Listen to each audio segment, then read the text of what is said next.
There are shows with psychics. And there are shows with doctors. But there's no show like The Psychic and the Doc. Your practical paranormal power unleashed. This show synthesizes the talents of world-class medium Mark Anthony, the psychic lawyer, psychic explorer, and street smart spiritualist, behavioral psychologist, Dr. Pat Baccili. All subjects are on the table and no topic is taboo. Inspiration, insight, action, and fun as Mark Anthony connects callers with loved ones in spirit, in tandem with Dr. Pat's fresh, no-nonsense, street-smart, intuitive insights. And she is hilarious. Extraordinary problems require extraordinary solutions, which may come from this side or the other side. This is The Psychic and the Doc, and it starts now.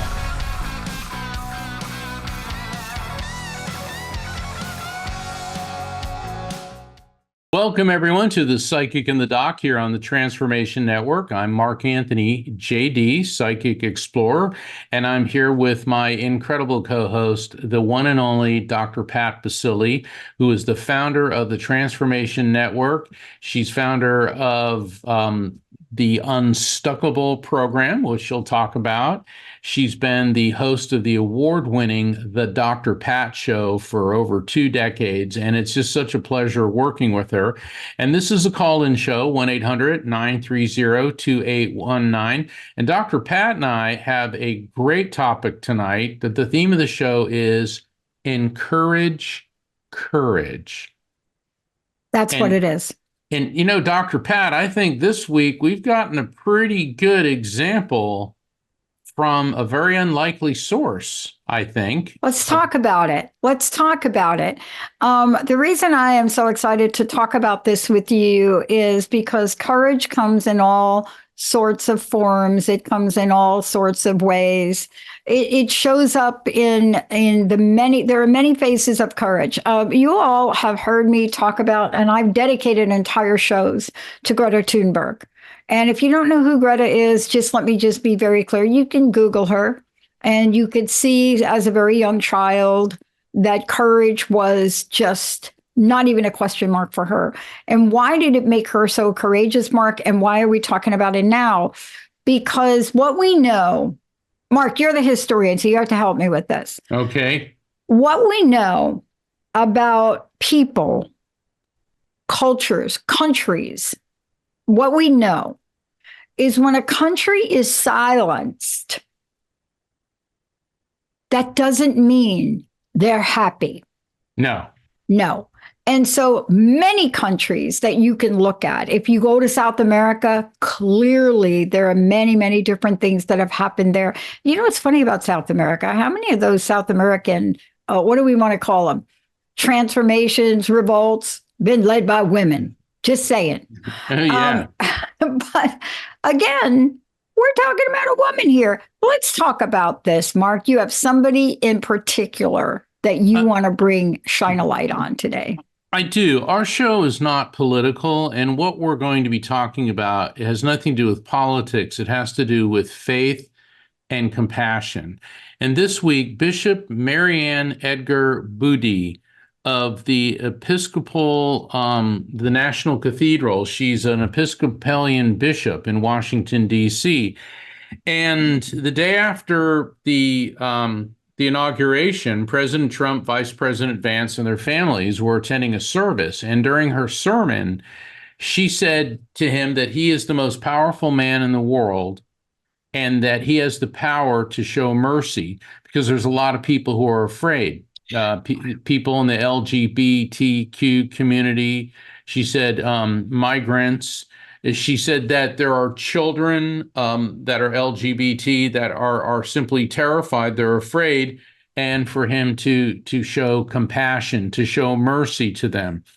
And this was met with a scathing response from the president, who demands an apology from her and from the Episcopalian Church, and he labeled her a far-left radical. But, and I'm also disappointed that a so-called Christian like Speaker of the House Mike Johnson said that was disgraceful.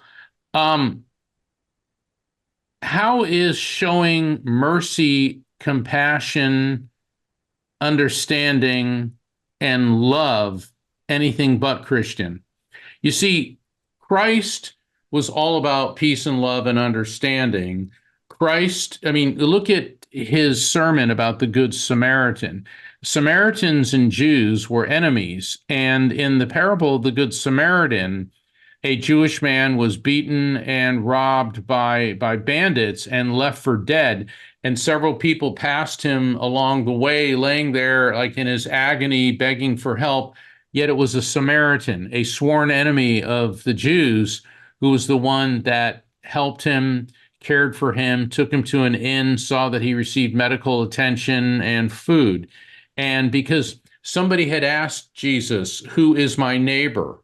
And that was the response. He told the parable of the Good Samaritan. So I think it took a lot of courage for this woman to appeal to the most powerful man on the planet and his vice president to show the values of mercy, kindness, and compassion. And I know that a lot of people are thinking, oh, you guys are getting political, but well, I don't know what. Tell me what's political about what we're. Just give me a little insight. Give me a little insight into how this is political. If anything, we'll be called religious. So whatever folks want to say to us, it's okay.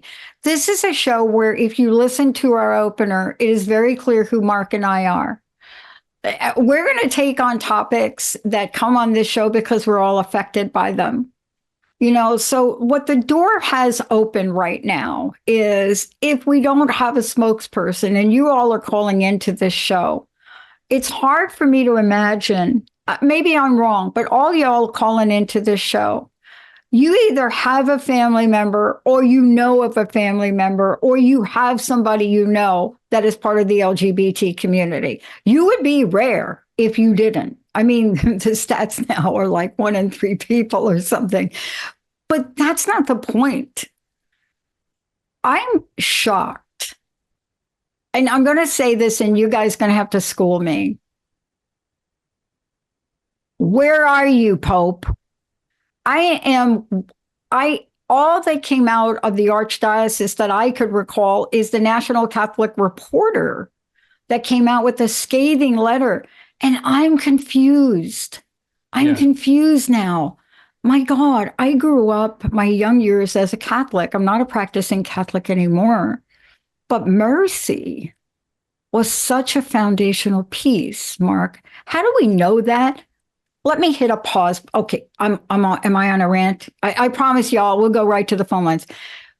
But what is the most merciful thing in the Catholic religion? Go ahead and guess, Mark. I don't know if you're Catholic or not. Well, I was raised Catholic. I consider myself interfaith now. I was going to go into the clergy as a priest, but I've been studying all the religions. You and me both, right? Yeah, there's many virtues. There's forgiveness. There's mercy. There's compassion. But the Catholic religion, let's hit the pause button. I know for me as a kid growing up, I could not wait to go to Saturday confession. Yes. I could not wait. Because, oh, bless me, Father, for I have sinned. And okay, let's hear what the heck you've done. You see, there's nothing more merciful than being able to express the things you've done in life and have somebody sitting on the other side saying, bless you, my child. Yes. What has anything got to do with anything? Have we lost our soul of humanity here? We don't have to like what people do or, this election was turned by misinformation about transgender people. That's what really, the ads that came out were just, I must say, folks, please be ashamed of yourself for if you watched any of those ridiculous animal ads that came out. But you do have an opinion and your opinion counts. Your opinion counts. There are people that you wonder, should they be in athletics? Should they be here? Should they use a women's room? Yes, let's have those opinions. Let's have a conversation. Let's have a conversation. Can we do it from a place of compassion and mercy? And Lord, have mercy about immigrants. I just want to say, my dad was an immigrant. I don't know where your folks came from. People in my family came here as immigrants. They came here with the idea of a dream. But even the president's own son right now, I love this kid, by the way. His own son is being questioned about whether he is legally here. When can we replace the judgment? When can we stop and bring just an ounce of love and compassion to the conversation? But let's talk about the courage of this woman, which was not courageous for her, Mark. Somebody said she's doing her job. Right. But there were other religious leaders like Franklin Graham, like Cardinal Dolan, who were basically placating and following, just, oh, you're wonderful, you're wonderful, you're wonderful. But the whole thing about faith is that it is a mirror, and a mirror where you look into your own soul and into your own self, and you see the positive and you can see the negative as well. And when Jesus said, "Be better than me," okay, that's a pretty that's as high a bar as you can get. And the thing is, to be Christ-like is to show mercy, compassion, forgiveness. It is to turn the other cheek. It is to love those who persecute you. It is very, very difficult. And people say, "I'm a Christian, I'm a Christian, I'm a Christian." Like a Mike Pence or a Mike Johnson, they go, "I'm a Christian, I'm a Christian." And then they say these horrible things about the LGBT community. Somebody like Clarence Thomas on the Supreme Court says we should rethink gay marriage. And yet he's married to a white woman, which at one time was illegal until the United States Supreme Court in the landmark case of Loving versus Virginia said that is unconstitutional. Okay. So if we're going to revisit that, perhaps we should revisit Loving versus Virginia. I mean, I'm just, stating that to make a point. To be Christ-like is very difficult. That's why Jesus set the bar. And to go around parading, "I'm a Christian, I'm a Christian," that's like standing in a garage and saying, "I'm a mechanic." Yeah. Saying "I'm a Christian," standing in a church, no more makes you a Christian than standing in a garage makes you a mechanic. And if so many of these people who professed or who profess to be Christian acted Christ-like, the world would be a better place. And the Okay? reason we're talking about this, Mark, is because people that have criticized our show have there are some groups in some states that have blacklisted this show. Why? Well, you don't talk to dead people. Right? I mean, Well, it depends where in the Bible you look. It depends on where you live in the United States is what it depends on. It does, but being the psychic lawyer, one must examine the entire document before you jump to conclusions. And one of the biggies is Deuteronomy 18, and people say in verses 10 and 11, it says, don't consult, don't be a medium or spiritist. Whereas, okay, so people yank that out. All right, mediums are not God, they're terrible. But if you continue reading in the same chapter to line 22, it is asked, see, in the Bible, when the good guys were prophets, when they want to call us bad guys, we're mediums. So in the same passage, it addresses mediums, and then in line 22, it says, "How do we know a word which the Lord has not? How do we know a word that a prophet says is not a word the Lord has spoken?" It's said in the inverse. Basically, it says, if what the prophet, meaning medium or psychic, says is not true, then it's not the word of God, which means that if it is true, then it is sanctioned by God. Let's fast forward to the New Testament, to the first book of Corinthians, chapter 12, verses 4 through 12. And this is a beautiful passage which lists the gifts God gives to everyone. And it says the same Spirit, the same God, and it creates them in everyone. Two of those gifts Yeah. One of them is prophecy, which is foreseeing future events. The other is discernment of spirits, which is spirit communication. And it says that these are gifts from God. I know. And these are just two of the passages. But, people, oh, that's dangerous. The mediums are not God, mediums are God, and it's like, look. Oh my gosh, you should see the backlash I get from doing this show. But, here's the thing I want to say. There are many of us that have studied a lot of different things. Mark and I are not experts on religion, so I want to be very clear on that. But we have done our fair share. I took a course to get myself ready to become a minister. And one of the things in the course that I had to do is select something from the Testament. And I had to pick something from the New Testament. And I had to really engage in it and give a modern perspective on it.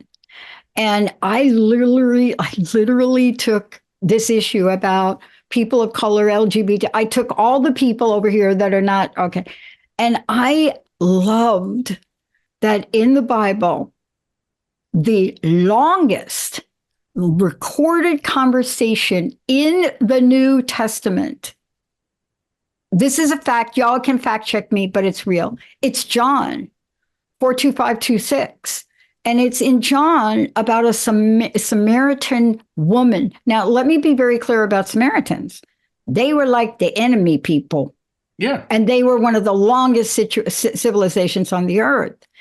And what did Jesus do? You got to love this guy. I don't care what religion you are. And no, I'm not being mean about saying you got to love this guy. Jesus was a man. And yes, he is whoever you want him to be, but he was somebody that was so courageous and groundbreaking. So what does he do here? And all the people, I'm telling you, it's kind of like if you have a group of friends, right? Who in your group of friends you're going to walk up to and say, I got a secret to tell you. I'm the Messiah. Who in your group you're going to? No, he doesn't do that. He picks this woman at a well. He picks the Samaritan woman at a well. The first person to reveal that he's the Messiah. See, what can we learn from Jesus? I mean, I'm talking, I hope that we could remember that we're all people. See, that's what we do in this show. We don't judge people that call in. We don't question them. We don't ask them about, oh, really? We don't do that. But what if we could take a lesson? If you really want to take a lesson from Christ, that would be the one to take out of all of the people in his circle. Now, I don't know how those people felt, to be honest with you. I'm not sure what the other people hanging out with Jesus really felt about it. They probably like, what? You said it to her? Who the heck is she? But see, that would be exactly why he'd do that, is to show them that, oh, you're thinking you are privileged and should hear it from me because you're fellow Hebrews, but we're all the children of God. And I think that is essentially what Bishop Booty was saying. We're all the children of God. Yeah. And, you may not approve of or even like what somebody is or what their orientation is. But does that person deserve to live in fear? Do you deserve to live in fear? And a lot of people say, well, those people make me afraid. And the thing is, but the government's not going to kick in the door, drag you away, declare your relationship invalid, get you fired. I mean, the thing is, these are the type of things that people are afraid of. And what I think the president should have done, and for what it's worth, is spun it to his advantage and said, no one should be afraid of the president. No one should be afraid of me. I'm here to unite the people. And just leave it at that. Oh, my God. If he would have said, but, here's what we're talking about and why we're talking about it today. I was really struck by this. So I had to go back and think about the most influential part of my studies of religion and philosophy. And it was this woman. It was this woman at the well. And, they ask us in these classes, you have to put yourself in your shoes of whoever you write about. And I didn't have words for it. I'm standing up in class and I'm trying to describe almost in a role play. And what I said was, I am the first person on the planet that Jesus told and said, I am. It's the first time in the Bible I am is used on a culture Non-Hebrew. of people. Yeah, You're like, non-Hebrew. come Yeah. on. Why don't we try that? But you see, we're talking about her and we're honoring her. Why, Mark? Because we need more of her. Right. We need more of her. And And this is really what we're talking about. This is yeah, not this is not a time for silence. Not here, not in the world. It's not just the United States. exactly. And the point that we're making here, and please forgive us Yeah, we're if just off a little, if we're on a we're little chit chat. yeah, if we're it seems like we're sermonizing, but the point is encourage courage, because the right thing is the truth and the light, and the right thing is always the right thing. So, Dr. Pat, what do you say we go to the callers? I think we go to, and please, y'all, go fact check me on that. I'm pretty sure I'm correct on the Sumerian thing. I mean, I wrote a 25-page paper on it. Like, who knew? Let's let's take a short break and let's go to the phones. We'll be right back in a minute.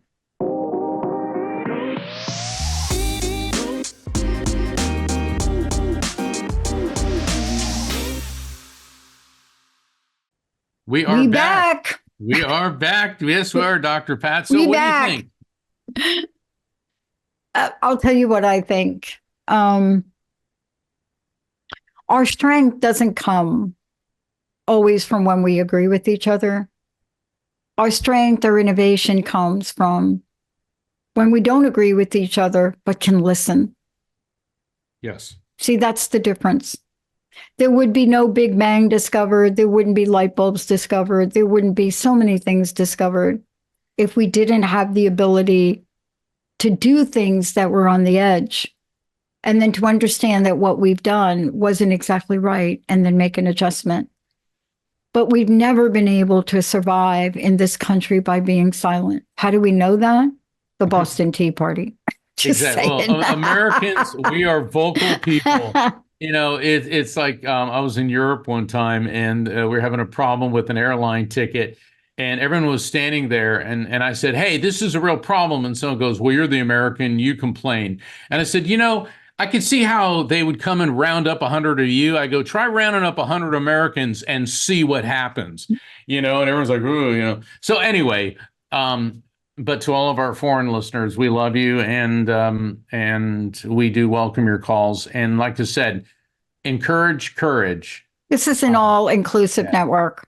Yes. We don't really, for us, color of your skin doesn't matter on this show. Your religious priorities doesn't matter. Whether you're part of an LGBTQAI community or not doesn't matter. Whether you're an immigrant that is coming here, it doesn't matter. This is a 1-800 phone line, and all are welcome. Who do we have, Nat?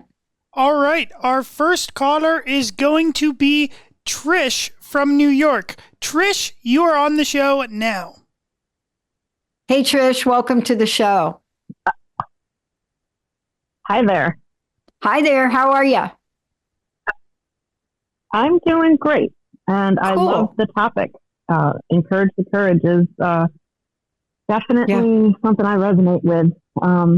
Awesome. Which is interesting.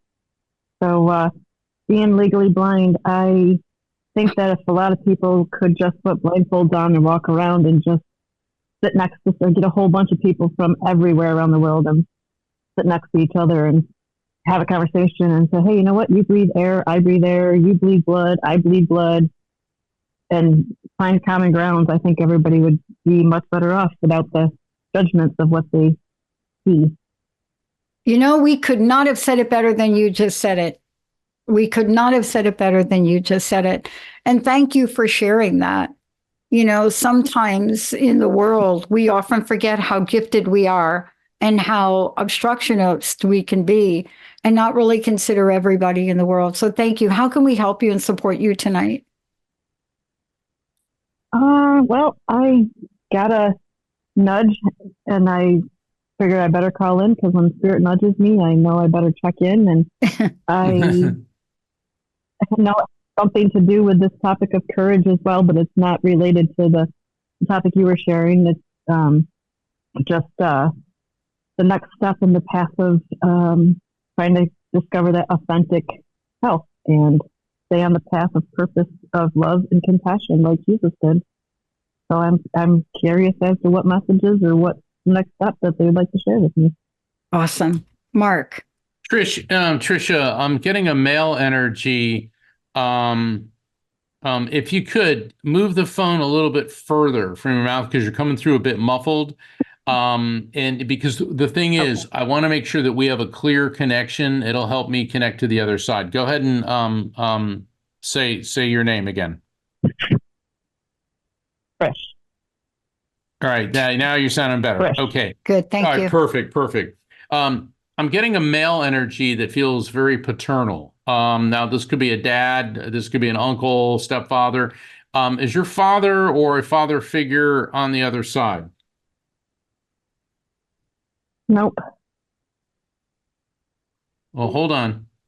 I'm getting a father figure. So this is an older male connected to you through your dad's side of the family. And what I'm getting with him is this gentleman was elderly when he passed. He looks like he easily could have been into his 80s. I don't think he quite made it to 90, but it seems like he may have been close to that. I'm getting a sense of dementia prior to passing. So there was definitely something going on with his mental focus and clarity. I'm tasting a lot of blood.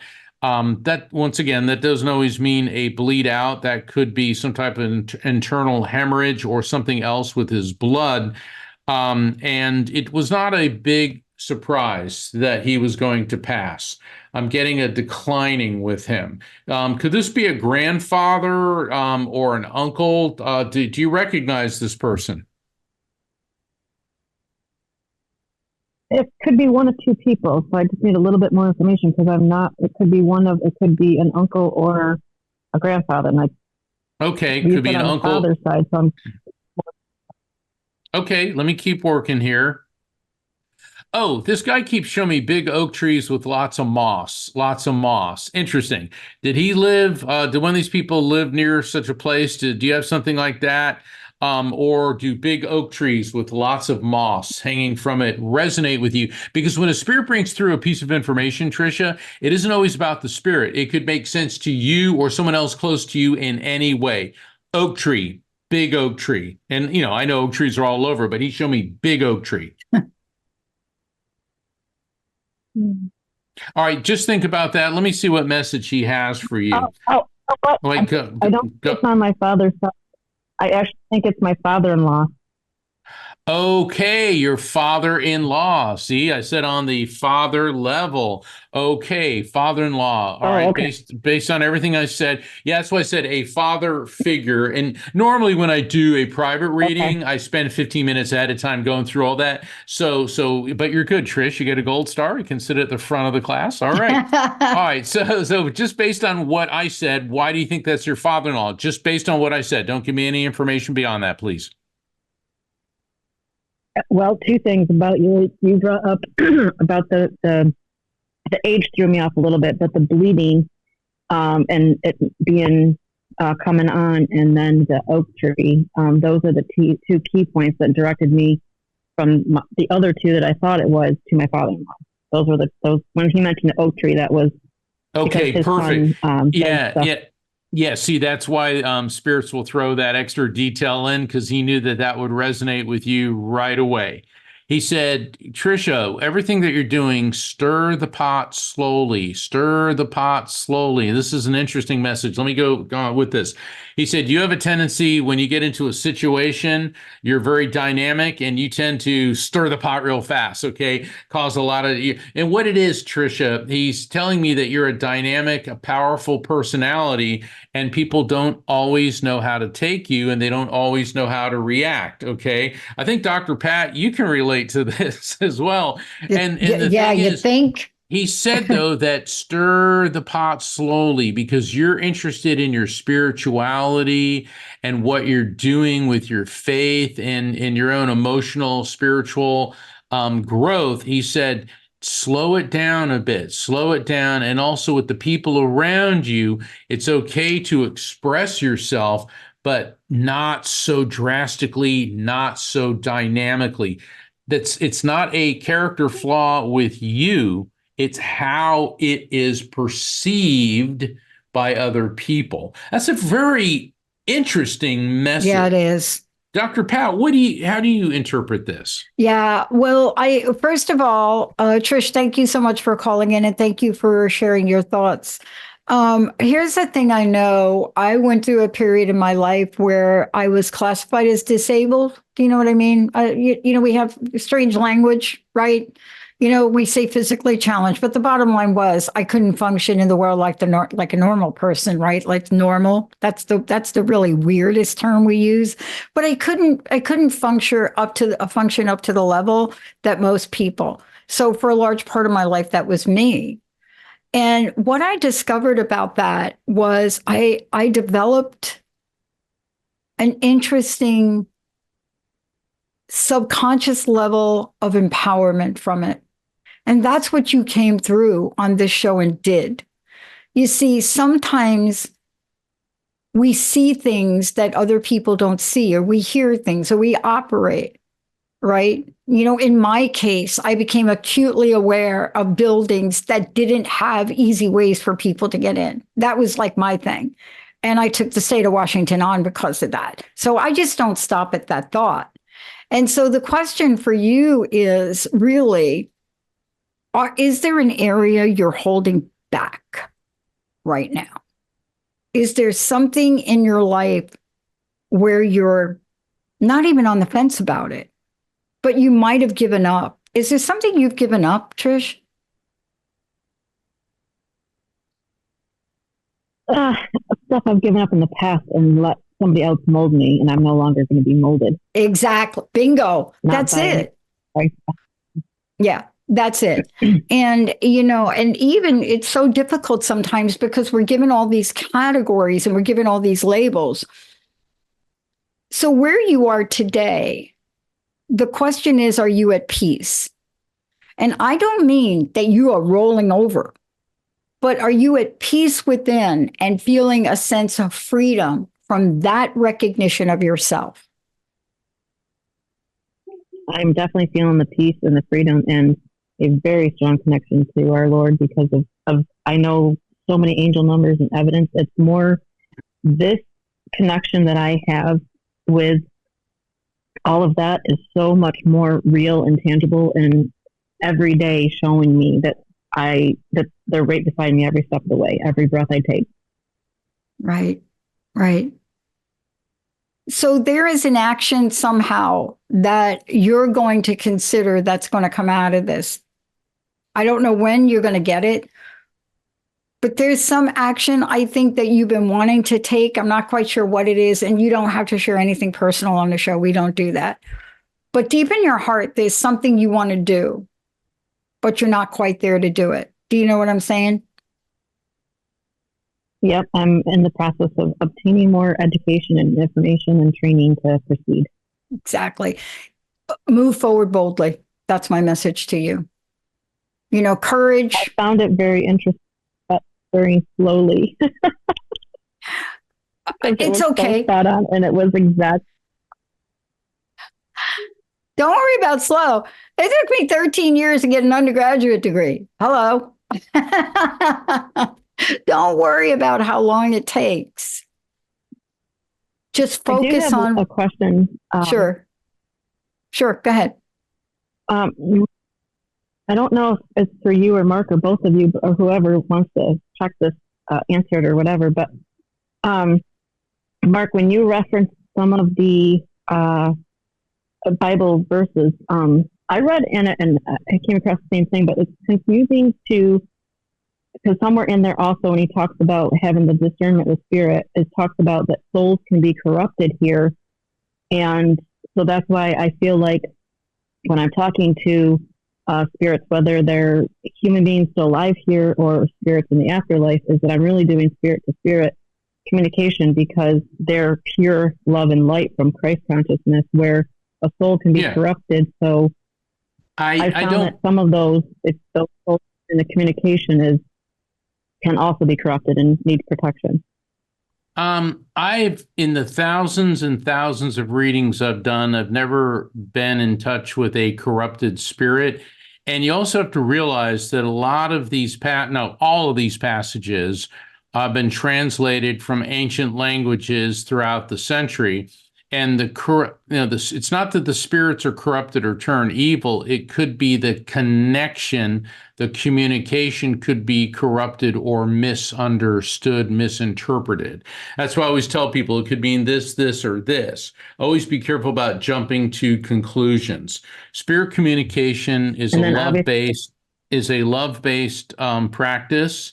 And spirits are not here to frighten us or harm us. They're here to bring messages of love, healing, protection, and resolution. So I'll leave that with you. Yeah, I just want to make a comment about that because I've always been confused about statements like that. And that's why it took me longer to become any kind of minister or anything, because I just didn't buy into it. But here's what I want to say about that. Do you believe that if you believe in the Lord, right? Just for a minute. That's what you said. Did I get that right, Trish? Yeah. Okay. So do you believe that the two people that died on the cross next to Jesus had corrupted souls? You see how confusing it is? See how confusing it is? I was trying. Well, yeah, and I was trying to get the clarification on it because I know that the humans here have free will, and that's where a lot of times people will say about that, where it says about being, and I know humans also translated, like you said, and wrote what they needed to because they wanted to rewrite it so they could have fear to control the people. And I know, so you can feel in your heart what's true and what was spoken from, our Lord versus man Right. creating to have the fear to rule. Exactly. And see, this is where we're all going to be challenged to have the courage to go into our hearts to know what's true. Right? This is where we're all going to be challenged to go into our hearts to know what's true. It reminds me I keep remembering the song This Little Light of Mine because that's what it makes perfect sense now that I'm into the spirit world. Like, yeah, you know what? We're not going to let the world or anybody around us or the people in it to put that out. Yeah. Yeah. Thank you for calling in. And, Really we're not going to let anybody turn that light down. It's not going to happen. Thank you so much for calling in. Wow. All right. There's a lot to think about tonight. Wow. What a great call. Who's next? Who do we have next, Nat? All right. Our next caller is going to be Alyssa from Oregon. Alyssa, you are on the line now. Hi, Alyssa. Welcome to the show. You're live. Live on the Psychic in the Dark there, Alyssa. Hello, how are you? How are you doing? I don't have any complaints today at the moment. I mean, I could come up with a couple, but I won't because this is all about you tonight. How can we help you? Okay. I don't know your thoughts or standpoints on how we pre-plan our life, our family members, our careers, but specifically our pets. And my question is, I'm considering getting a dog for my mother. She's in her 80s. She's showing signs of depression, dementia, and she's expressed interest in over the past year or so about getting a small dog. And I'm wanting to know what you think about if there's one that I could pick out for her, or is that something she would have to do herself? Because I want it to be a surprise. Can I jump in? This is not a psychic thing so much as one of the number one causes of falls and breaking hips with elderly people is tripping over small dogs. And I'm not trying to rain on the puppy parade, but you've got to be extremely careful giving somebody who, like you said, is having dementia and depression and may have mobility issues, a dog, because, dogs don't realize that we're going to trip over them. And so you got to be very, very cautious. I would consult with her healthcare provider. So you're getting Mark the lawyer's advice here. Because the thing is, if your mother fell and broke her hip, that is going to be all right. Well, then if it happens again, it's going to be catastrophic. Okay. So be very, very cautious about that. Is your dad in spirit? Your dad's in spirit? Yes. He is, and that's Okay, part of the reason I think hold depression. on. She misses him so much. Right. Sorry, I didn't mean to cut you off, but your dad's popping in, and he said that she needs more people around her. She needs more people around. And what's with the peanut brittle? Maybe connected to you, maybe connected to him or your mom, but all of a sudden your dad's making me taste peanut brittle. I'm tasting like the chocolate, the caramel, and peanuts, peanut brittle, or chocolate and peanut butter. And it's how it makes sense to you, no matter how weird it is. Go ahead, Trish. I mean, Alyssa. And then not right now. It might come to me later, though. Oh, he's throwing peanut brittle at me. It's hit me in the head. Okay. Question. What's the status of your mom's teeth? Has she, is it easy for her to break her teeth on hard things? Nope. She has all her own teeth, and they're all perfect. She just had the alignment done, so that's the one thing about her is her smile. It's just shining. What about you?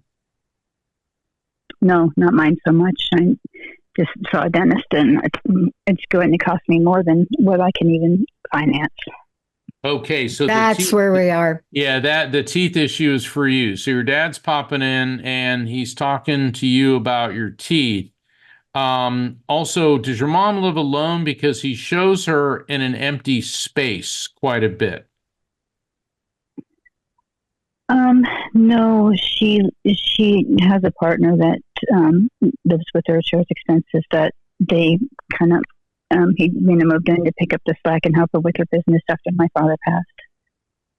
I still get this sense of emptiness there, and that she needs more people around her. Let me see if Dad's not thrilled about the idea of the dog either. And look, I don't want to deny anyone. I don't want to be responsible for telling someone, don't get a dog. But I'm going to revert back to my advice. Check with her healthcare provider.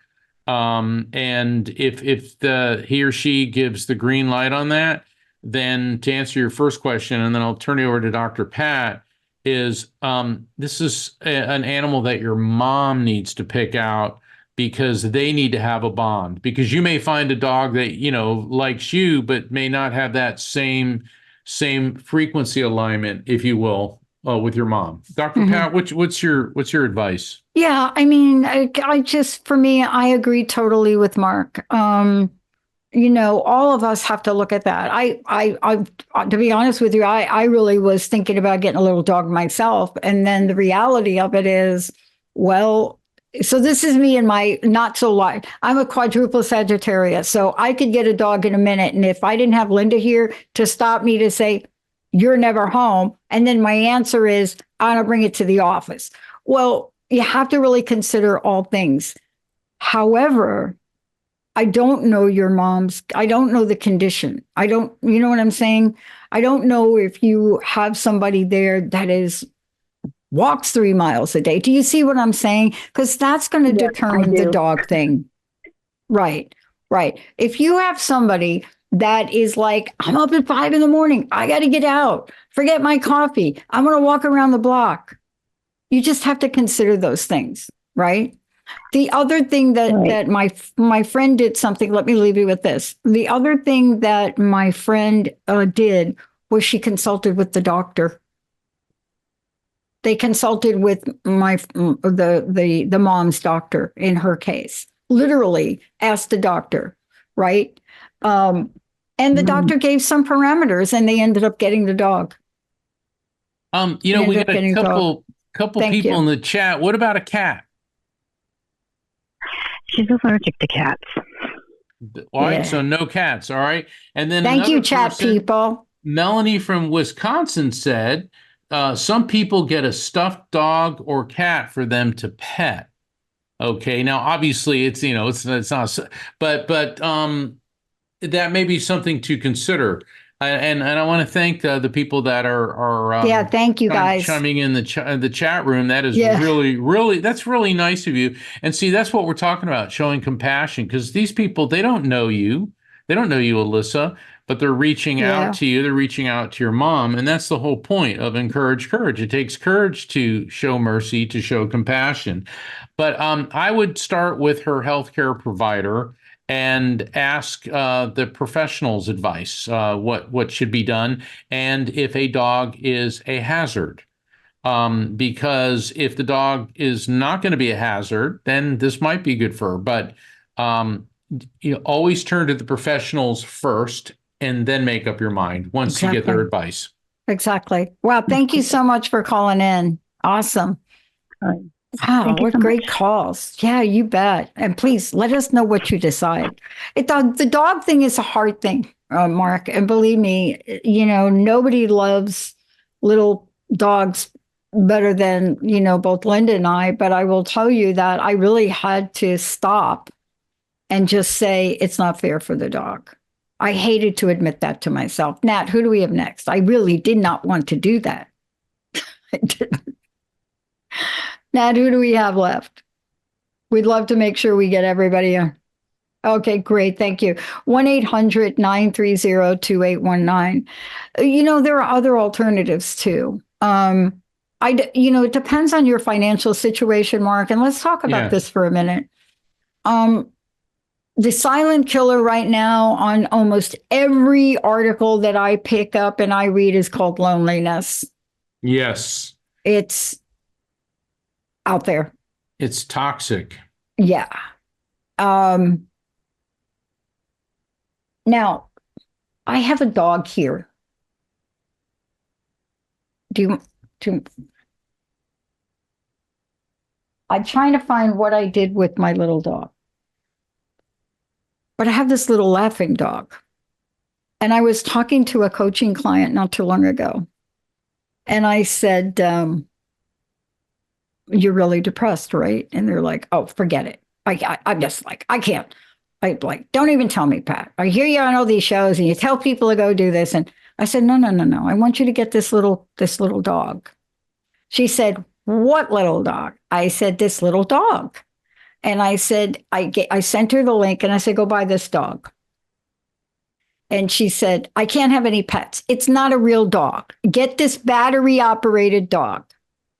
And I have to find it. If I could just show everybody what it is, because this is the way I snap out of it. I need a lot of tools for me.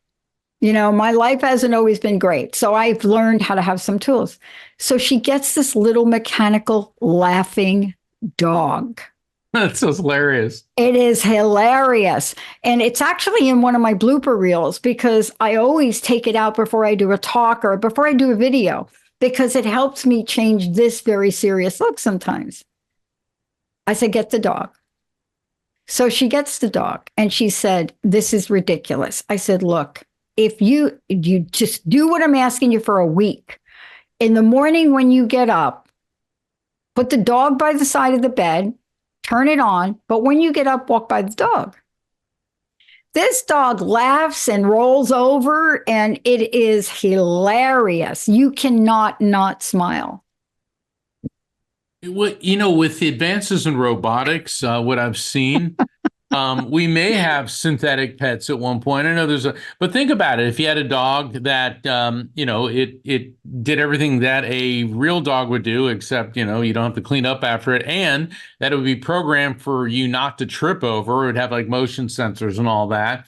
Then there's what about a human-like robot that would be your caretaker and companion? Now, I know this is like sounding. I think that was my ex. Sci-fi, yeah. I think you just described one of my exes right there. all the empathy of an android. But it's when you say, honey, do you think you may be a narcissist? And you get the look on the face, right? Yeah. We could do a whole show on relationships, Mark. When it comes to February, we'll have to do a couple of funny shows on We will, because we have Valentine's Day, of course, coming up, and but yeah, we got a lot of great topics coming up. We're gonna have some really great guests as well. And, we're here every week. I know that we got off a little bit on Encourage, and we're talking about some theology.